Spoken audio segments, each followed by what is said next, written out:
Hello everybody, this is Ryan again with the Audubon Society of Western Pennsylvania, and today's topic is going to be shelter, animal shelters, and I'm even going to try to make a shelter myself. So sometimes we hear the word den or burrow. We're going to explore some dens and burrows and squirrel nests up in trees. I don't know if you've ever seen, sometimes it looks like just a big clump of leaves up in the fork of a tree high off the ground. That's called a drey, and they're not as flimsy as they first appear. So we're going to search out some burrows first, and burrows are a shelter that is dug out of the ground, like a tunnel. And sometimes these are systems as well. We're also going to look for a den, which is kind of a naturally occurring cavity, maybe at the base of a hill, especially among rocks. So burrows, dens, and drays, and then I'm going to try to make my own shelter out here. We'll see how it goes. So I'm on a hillside right now, and I'm looking to see if there are any burrows, shelters that are dug into the ground. Looks like here's one right here. Yeah, there it is. It goes down under those tree roots. Probably some more around here. I'll keep looking. Oh, here's another one. Right down in there.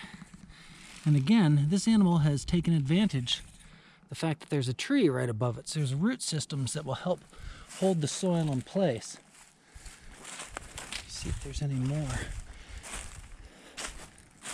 Here's another burrow. It's probably a groundhog hole. You can look for the pile of dirt right here that they kick out whenever they dig. Oh, there's another pile.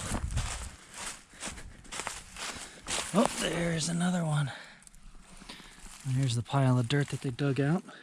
If I look at my compass here, let's see, let me orient this. Yeah, so it's fascinating. Our weather comes in from the north and the west usually, and all these burrows are facing south.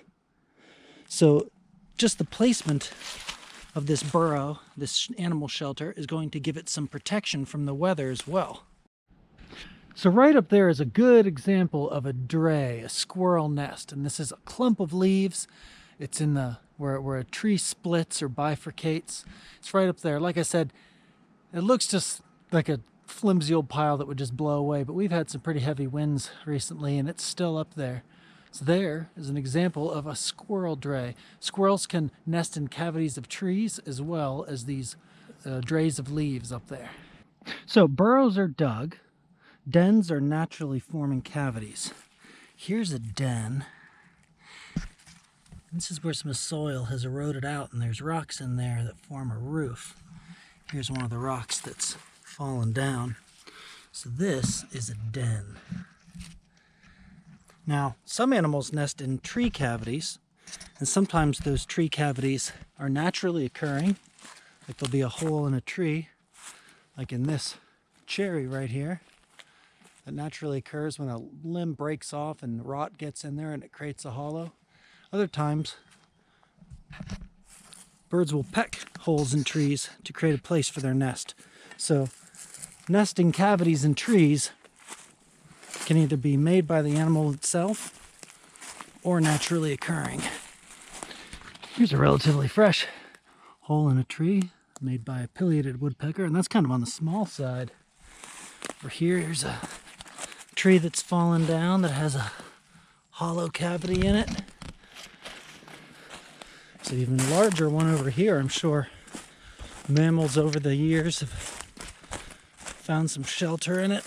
There's a big old hollow log. You can see all the way through to the other side. Oh, and there's a burrow right next to it.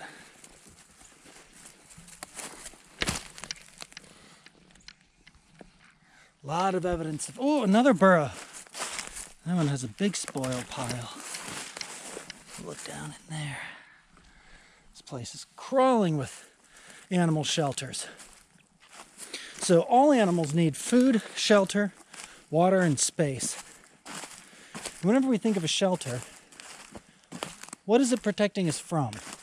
It could be lots of different things. It could be protecting us from cold or heat. It could be protecting us from wetness, wind and rain. So I am going to attempt to build my own shelter. We'll see how it goes. So, it's pretty wet here. I wouldn't want to build my shelter on that. Choosing a location can be important for a shelter. And animals can teach us a lot about that. If we look at the mouse, mouse builds its nest out of fluffy materials that it can find. Basically, it's a big ball of fluff that they burrow into. So from the mouse, we can learn insulation is key. And because mice can create that little insulated nest around them, they can live in incredibly cold temperatures. Even up into Alaska in the dead of winter, mice can survive. We can also look at those groundhog burrows. Man, that must take a lot of work, digging down into the ground. But from the groundhog, we can learn that good shelter takes effort. There's another little burrow right there. And if we look at squirrels, they like to go into hollows in trees and live up in the high branches in their Dreys. We learn that modifying natural shelter is very important. Find something that already has some shelter effect and then modify it to your needs. And the last one are the birds, especially eagles. From the birds we learn, choose your shelter site wisely. Think about the location. Are you up high? Are you out of the wind? What are you protecting yourself from? Ooh, I see a nice space up here. There's a lot of downed trees in this area. And I'm going to use some of these as a start to my shelter. So I'm going to find what nature's provided and then modify it to my needs. Ooh, I see a bunch of sticks here. It's good material. So for today, we're going to build with material that's already dead. It's already lying on the forest floor. I don't want to cut any nice green boughs. Of course, in an emergency, if it's your life on the line, use whatever you can. I'm going to be using all natural materials today, but I mean, if you had a roll of twine, some cordage, if you had a tarp, something like that, think of what an advantage that would be in shelter building, to have those, a couple of man-made resources with you in your pack.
So, here's my finished shelter. It took me about an hour to make. Good shelter shouldn't take too long to make. I'm lucky I found some old dead trees where the bark was falling off onto the ground. So I made this with the back facing north, kind of northwest, and that's where the weather comes in. And then in the front, I piled up some logs to make a little fire bank. Found that flat stone, about the only stone around here I could find, but I could build a tiny fire on that. If I have a fire going in there, this fire back reflects the heat back in, and since the back roof is angled like this, the heat is reflected down onto me, so I don't need a big fire if I just use physics to my advantage. So, here is my human-made shelter. I have bark to shed some of the water. I have a pile of forest debris, pine needles and leaves to act as insulation.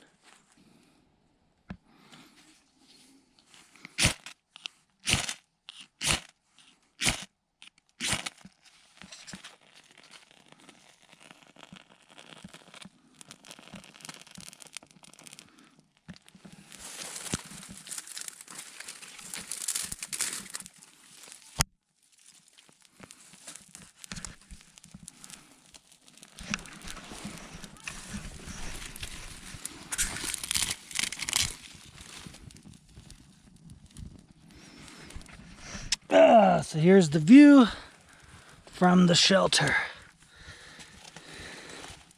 I can stretch out. Got my roof above me. A nice warm fire. Beautiful view. I made this one a little bit big. I can really stretch out in it.